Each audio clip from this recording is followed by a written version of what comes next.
IELTS 15. Published by Cambridge University Press and Cambridge Assessment English 2020. This recording is copyright. Test 1. This is the IELTS listening test.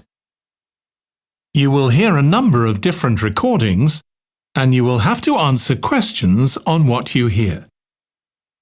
There will be time for you to read the instructions and questions, and you will have a chance to check your work. All the recordings will be played once only. The test is in 4 parts. At the end of the test, you will be given 10 minutes to transfer your answers to the answer sheet. Now turn to Part 1.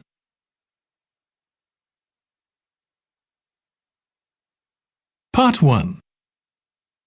You will hear a woman phoning a friend to get information about a job agency. First, you have some time to look at questions 1 to 5.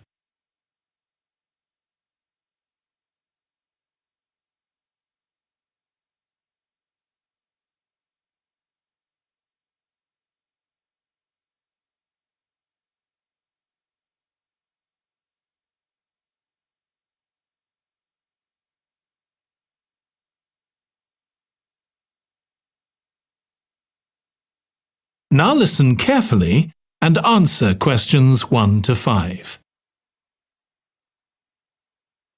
Hello, William. This is Amber. You said to phone if I wanted to get more information about the job agency you mentioned. Is now a good time? Hi, Amber. Yes, fine. So the agency I was talking about is called Bankside. They're based in Docklands. I can tell you the address now. 497 East Side. OK, thanks. So is there anyone in particular I should speak to there? The agent I always deal with is called Becky Jameson. Let me write that down. Becky Jameson. Jameson.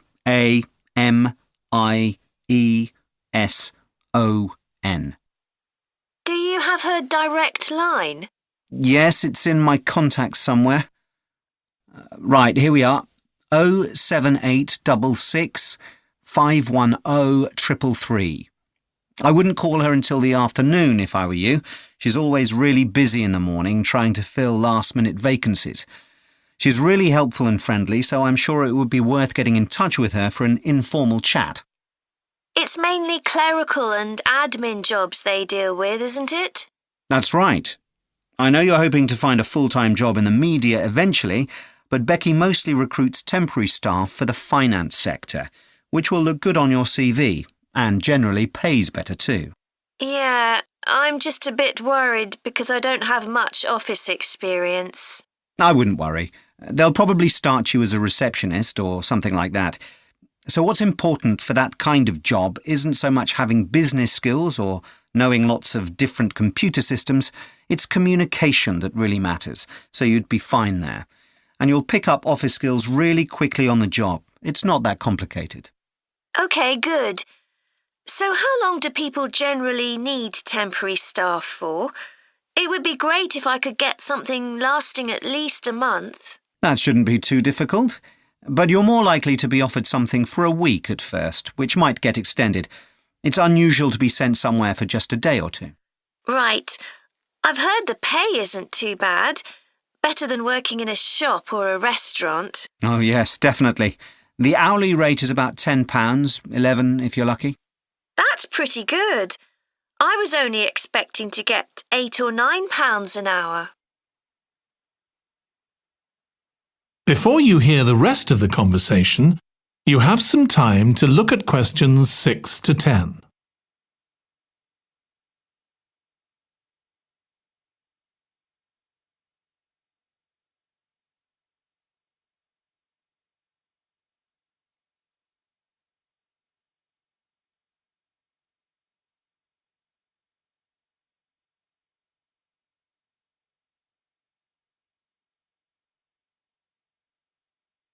Now listen and answer questions 6 to 10. Do you want me to tell you anything about the registration process? Yes, please. I know you have to have an interview. The interview usually takes about an hour, and you should arrange that about a week in advance. I suppose I should dress smartly if it's for office work. I can probably borrow a suit from Mum. Good idea. It's better to look too smart than too casual. Will I need to bring copies of my exam certificates or anything like that? No, they don't need to see those, I don't think. What about my passport? Oh yes, they will ask to see that. OK. I wouldn't get stressed about the interview, though. It's just a chance for them to build a relationship with you, so they can try and match you to a job which you'll like. So there are questions about personality that they always ask candidates, fairly basic ones, and they probably won't ask anything too difficult, like what your plans are for the future. Hope not. Anyway, there are lots of benefits to using an agency. For example, the interview will be useful because they'll give you feedback on your performance so you can improve next time. And they'll have access to jobs which aren't advertised. Exactly. Most temporary jobs aren't advertised. And I expect finding a temporary job this way takes a lot less time. It's much easier than ringing up individual companies. Yes, indeed. Well, I think I've covered everything. That is the end of part 1. You now have 1 minute to check your answers to part 1.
Part 2. You will hear a woman giving a presentation about a holiday on an island in Britain that her company organises. First, you have some time to look at questions 11 to 14.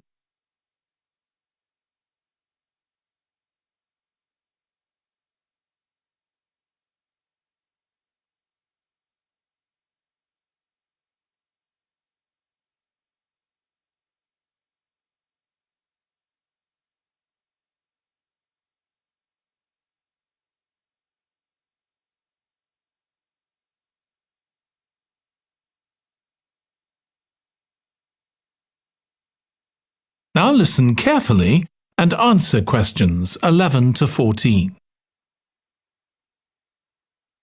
Good morning.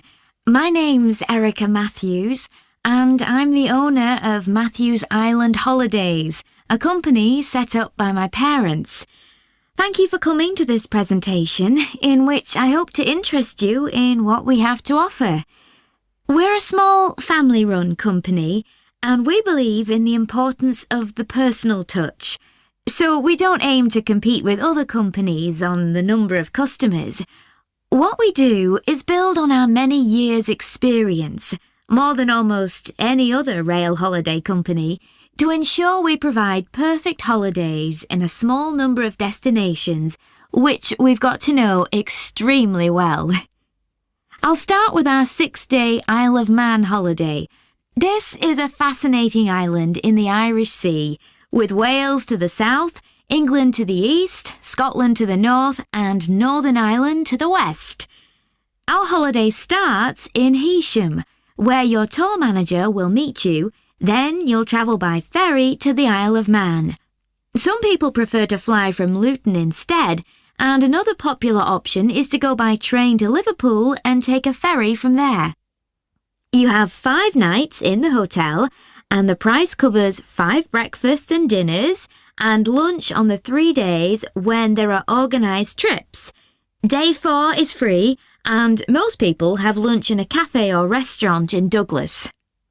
The price of the holiday includes the ferry to the Isle of Man, all travel on the island, the hotel, and the meals I've mentioned. Incidentally, we try to make booking our holidays as simple and fair as possible, so unlike with many companies, the price is the same whether you book 6 months in advance or at the last minute, and there's no supplement for single rooms in hotels. If you make a booking, then need to change the start date, for example because of illness, you're welcome to change to an alternative date or a different tour for a small administrative fee. Before you hear the rest of the talk, you have some time to look at questions 15 to 20.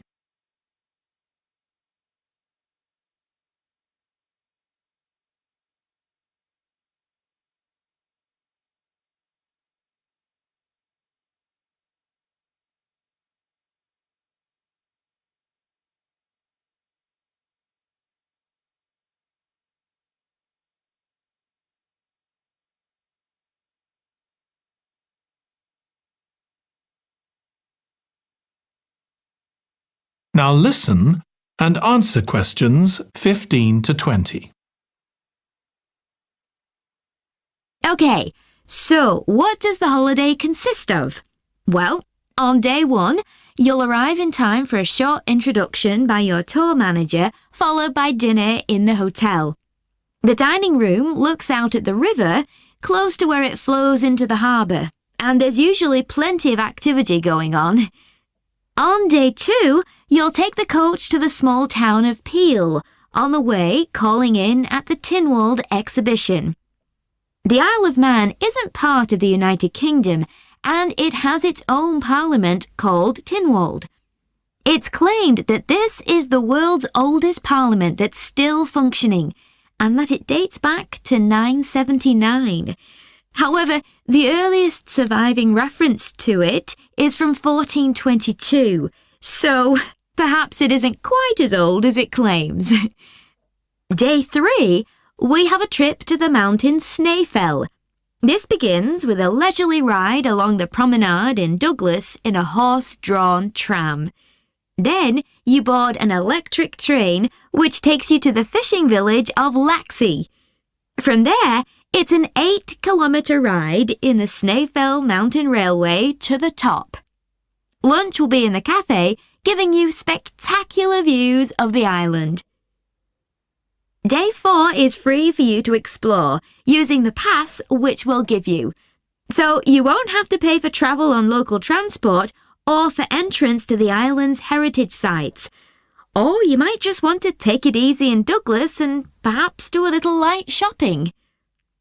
The last full day, day 5, is for some people the highlight of the holiday, with a ride on the steam railway from Douglas to Port Erin. After some time to explore, a coach will take you to the headland that overlooks the Calf of Man, a small island just off the coast. From there, you continue to Castletown, which used to be the capital of the Isle of Man and its medieval castle. And on day 6, it's back to the ferry, or the airport if you flew to the island, and time to go home. Now, I'd like to tell you a bit more. That is the end of part 2. You now have 30 seconds to check your answers to part 2.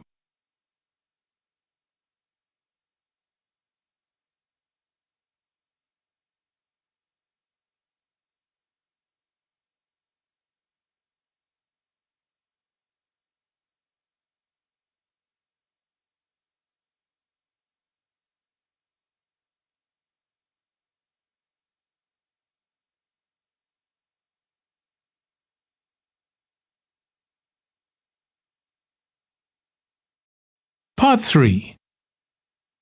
You will hear 2 psychology students discussing the effects of the order in which the children in a family are born. First, you have some time to look at questions 21 to 26.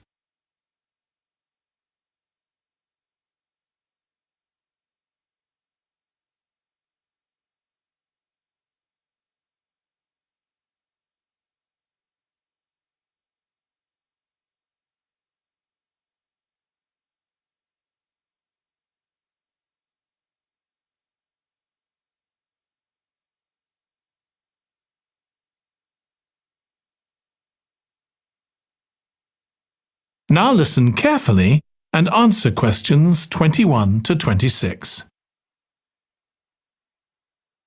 Ed, how are you getting on with the reading for our presentation next week? Well, OK, Ruth, but there's so much of it. I know. I hadn't realised birth order was such a popular area of research. But the stuff on birth order and personality is mostly unreliable. From what I've been reading, a lot of the claims about how your position in the family determines certain personality traits are just stereotypes, with no robust evidence to support them. OK, but that's an interesting point. We could start by outlining what previous research has shown. There are studies going back over 100 years. Yeah, so we could just run through some of the typical traits. Like the consensus seems to be that oldest children are generally less well-adjusted because they never get over the arrival of a younger sibling. Right, but on a positive note, some studies claim that they were thought to be good at nurturing. Certainly in the past, when people had large families, they would have been expected to look after the younger ones. There isn't such a clear picture for middle children, but one trait that a lot of the studies mention is that they are easier to get on with than older or younger siblings. Generally eager to please and helpful, although that's certainly not accurate as far as my family goes. My middle brother was a nightmare, always causing fights and envious of whatever I had. As I said, none of this seems to relate to my own experience. I'm the youngest in my family, and I don't recognise myself in any of the studies I've read about. I'm supposed to have been a sociable and confident child who made friends easily, but I was actually terribly shy. Really? That's funny. There have been hundreds of studies on twins, but mostly about nurture versus nature. There was one on personality which said that a twin is likely to be quite shy in social situations because they always have their twin around to depend on for support. My cousins were like that when they were small. They were only interested in each other and found it hard to engage with other kids. They're fine now, though. Only children have had a really bad press. A lot of studies have branded them as loners who think the world revolves around them because they've never had to fight for their parents' attention. That does seem a bit harsh. One category I hadn't considered before was children with much older siblings. A couple of studies mentioned that these children grow up more quickly and are expected to do basic things for themselves, like getting dressed. I can see how that might be true, although I expect they're sometimes the exact opposite, playing the baby role and clamouring for special treatment. Before you hear the rest of the discussion, you have some time to look at questions 27 to 30.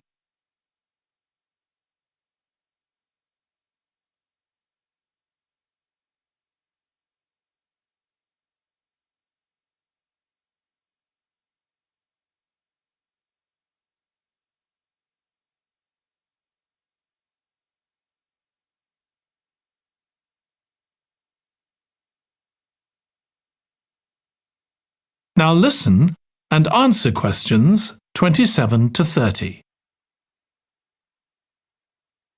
What was the problem with most of these studies, do you think?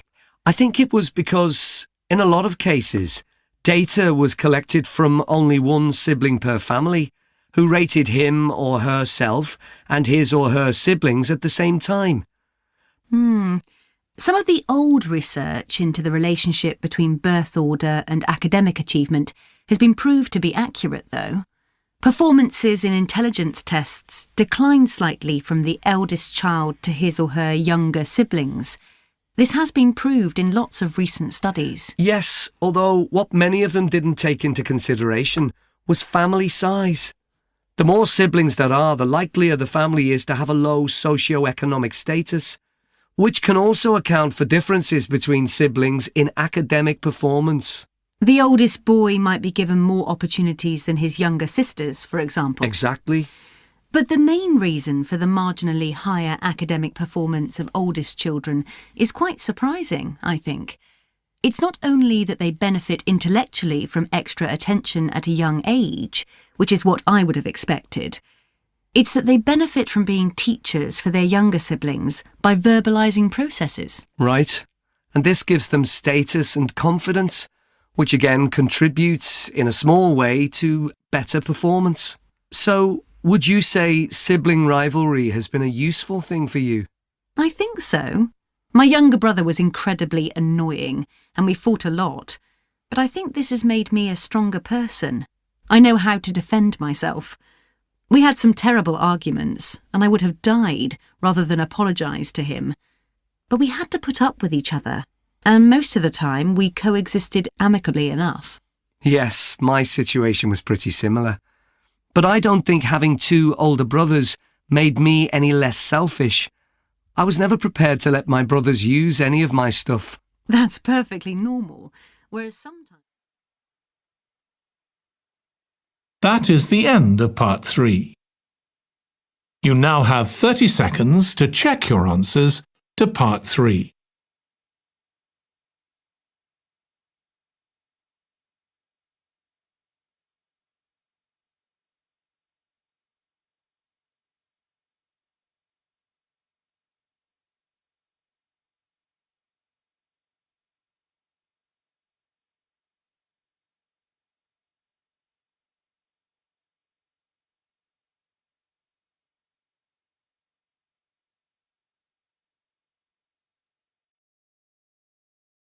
Part 4.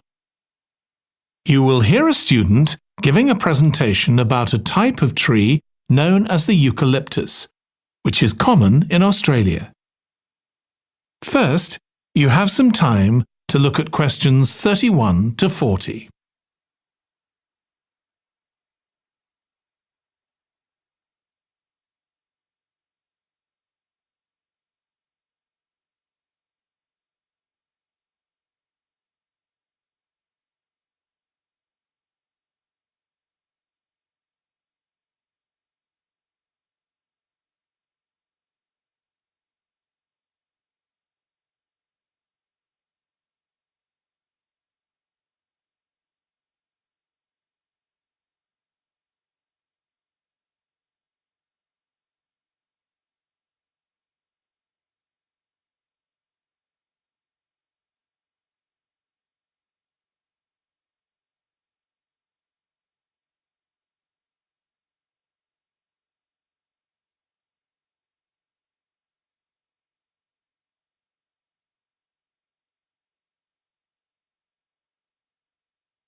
Now listen carefully and answer questions 31 to 40.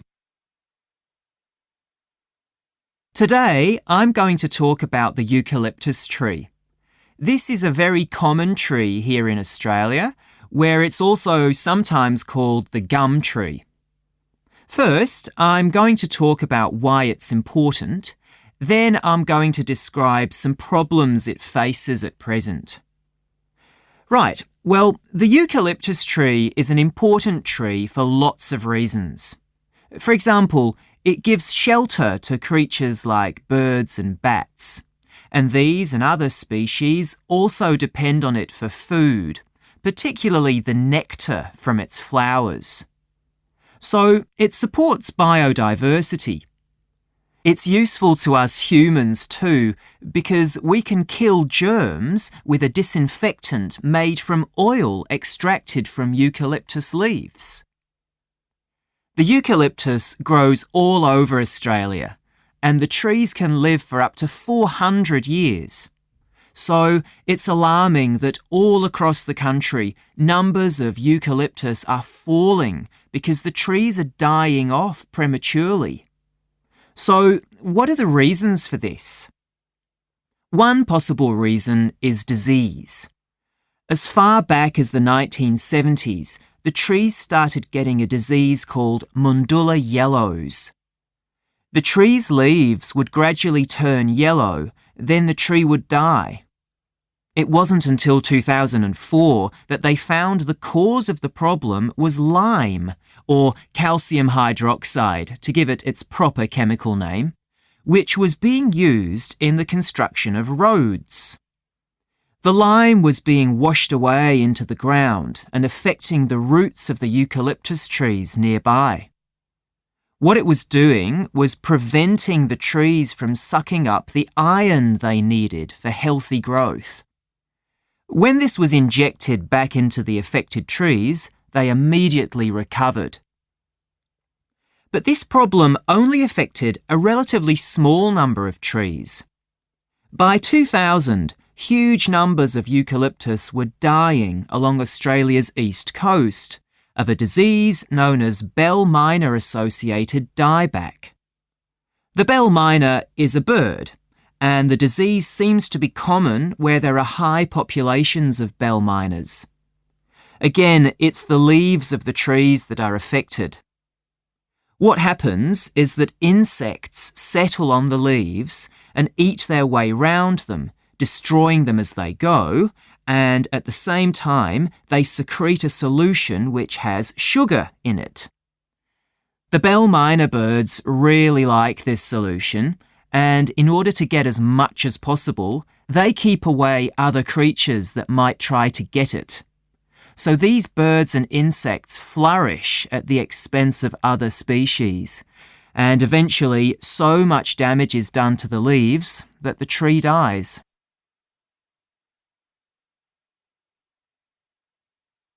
But experts say that trees can start looking sick before any sign of bell miner associated dieback. So it looks as if the problem might have another explanation. One possibility is that it's to do with the huge bushfires that we have in Australia. A theory proposed over 40 years ago by ecologist William Jackson is that the frequency of bushfires in a particular region affects the type of vegetation that grows there. If there are very frequent bushfires in a region, this encourages grass to grow afterwards, while if the bushfires are rather less frequent, this results in the growth of eucalyptus forests. So why is this? Why do fairly frequent bushfires actually support the growth of eucalyptus? Well, one reason is that the fire stops the growth of other species which would consume water needed by eucalyptus trees. And there's another reason. If these other quick-growing species of bushes and plants are allowed to proliferate, they harm the eucalyptus in another way by affecting the composition of the soil and removing nutrients from it. So some bushfires are actually essential for the eucalyptus to survive as long as they are not too frequent. In fact, there's evidence that Australia's Indigenous people practiced regular burning of bushland for thousands of years before the arrival of the Europeans. But since Europeans arrived on the continent, the number of bushfires has been strictly controlled. Now, scientists believe that this reduced frequency of bushfires to low levels has led to what's known as dry rainforest, which seems an odd name as usually we associate tropical rainforest with wet conditions. And what's special about this type of rainforest? Well, unlike tropical rainforest, which is a rich ecosystem, this type of ecosystem is usually a simple one. It has very thick, dense vegetation, but not much variety of species.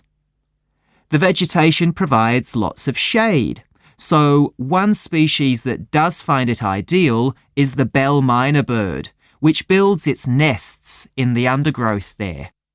But again, that's not helpful for the eucalyptus tree. That is the end of part 4. You now have 1 minute to check your answers to part 4.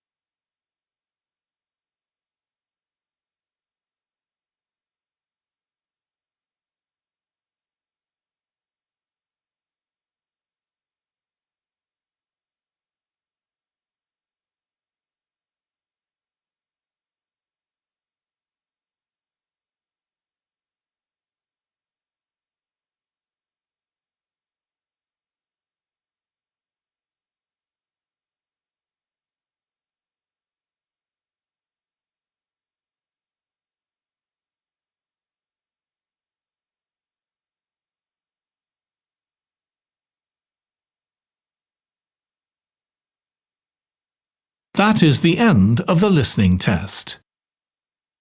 In the IELTS test, you would now have 10 minutes to transfer your answers to the answer sheet.